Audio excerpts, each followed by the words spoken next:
You're not scared of people. You're scared of rejection. That crippling fear makes you overthink every single word you say, every action you take, every text you send. You constantly worry about saying the wrong thing, doing the wrong thing, being the wrong thing. But what if I told you that you could finally break free from it? What if you could walk into any room and feel at ease, knowing your worth isn't up for debate?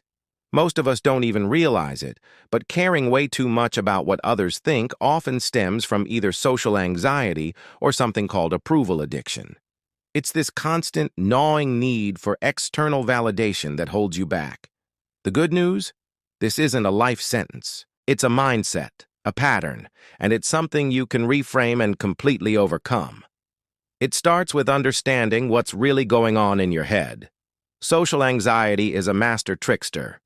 It convinces your brain that you're under a microscope, that everyone is noticing and judging your every move. It magnifies your perceived flaws and whispers that you're not good enough. But here's the reality check. Most people are far too busy thinking about themselves. They're worried about how they look, what they're going to say next, or what's for dinner.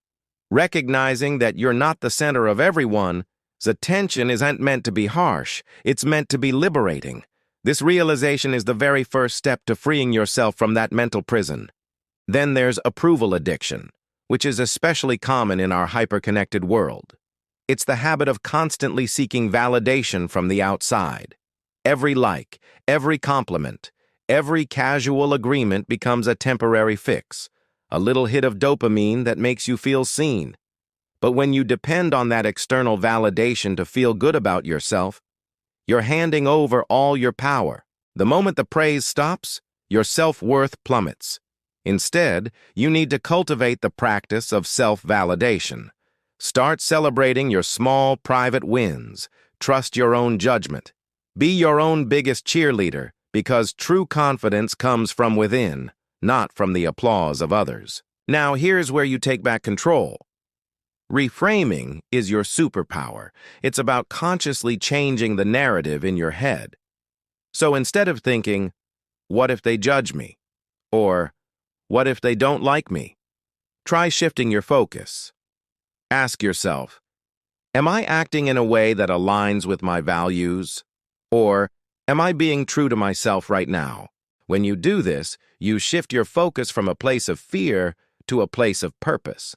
And suddenly, the sting of potential rejection loses its power because your actions are no longer about pleasing others.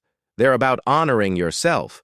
Remember, caring less about what other people think doesn't mean you become cold or stop caring about people entirely. It means you start caring more about the right thing, yourself, your peace, your growth, your authenticity. Start small, practice these reframing techniques daily, and just watch as your confidence and your freedom grow. Thanks for watching. If this resonated with you, give it a like and subscribe for more content on building a life you love. See you next time.